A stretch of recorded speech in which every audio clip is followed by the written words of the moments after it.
Hey, it's Beasley, and in this video, we're taking a look at a UHF wireless microphone system from a company called Archeer. That being said, let's jump right into it. Inside the cardboard doors, you'll find two wireless microphones, a receiver, one power adapter for your receiver, a 1/4-inch cable, two antennas, and a user manual. Having a closer look at the microphones will reveal that the lower end of the microphones is made of metal and the upper end is made of plastic. The screen that covers the diaphragm is made of a heavy-duty aluminum or metal. That said, you won't find any flex or soft spots while pushing on the screen mesh, which is a good thing. On the side, you have a power button for powering the microphones on and off, and an LCD screen that displays the microphone name and the frequency channel it's currently set to. Each microphone operates off of two AA batteries that can be easily accessed by unscrewing the bottom portion of the mic.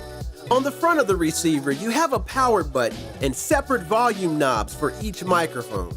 You also have an LCD screen that displays what channel each mic is currently set to.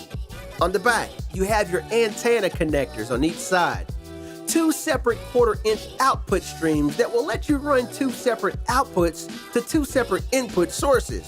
So, for example, if you want to record the audio from the microphone to two different portable recorders, you can simply connect them to the two output ports on the receiver.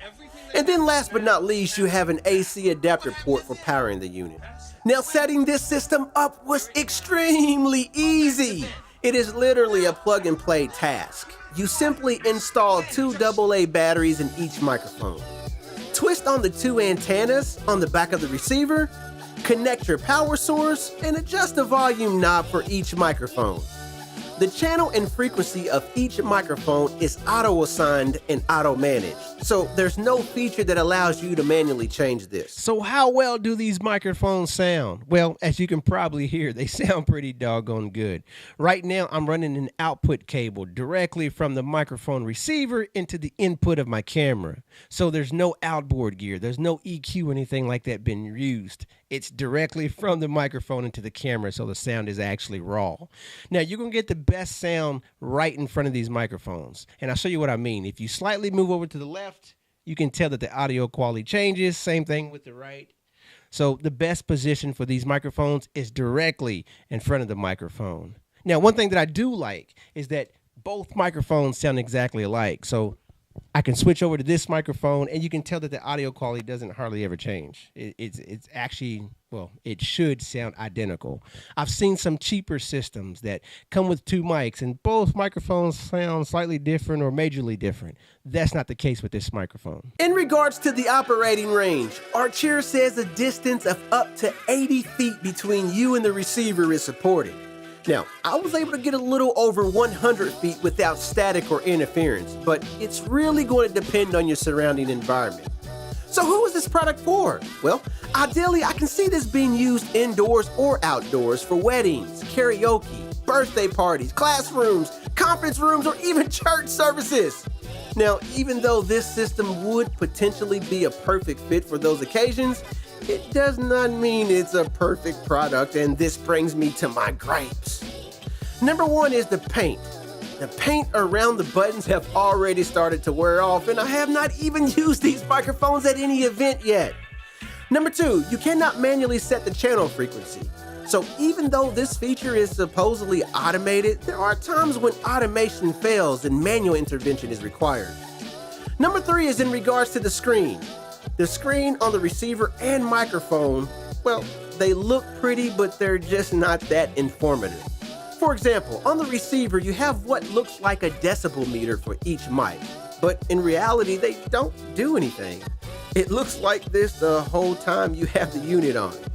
On the mic itself, it shows you the channel frequency, but what good is that to me if I can't even control it? Now, my last gripe has nothing to do with the product and everything to do with the manual and the customer experience. Turn power on the switch. Power supply to instruction light to immediately order bright.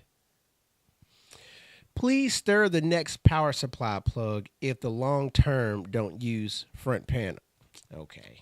Heck no. A poorly written manual does impact the customer experience. Now, if your product needs a manual and you create one that makes no sense in the language it was written in, how effective is that manual? How much money was wasted printing multiple copies, and more importantly, how much is it going to affect the customer experience? Now, I see this issue a lot with new brands from overseas marketing their products in English here in the United States. As a suggestion, let me just say that you should probably hire someone who speaks fluent English to write the manuals for your product. For the right price, I would even do it for you.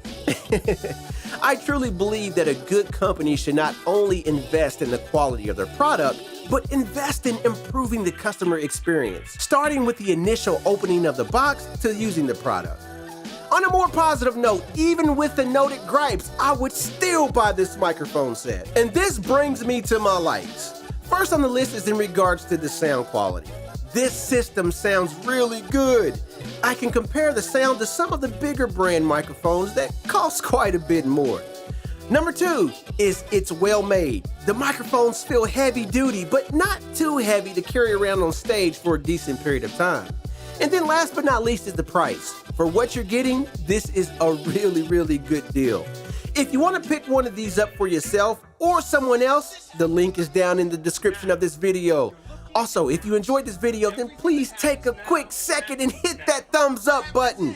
Also, share this video on your social networks so someone else can benefit from it as well. And if you're not subscribed to me, let's change that right now. I want you to be a part of my family, so go ahead and click my face in that circle and subscribe. Last but not least, feel free to leave me a comment down in the comment section. I read them all, and that being said, I'll see you all in the next video. Sound you later.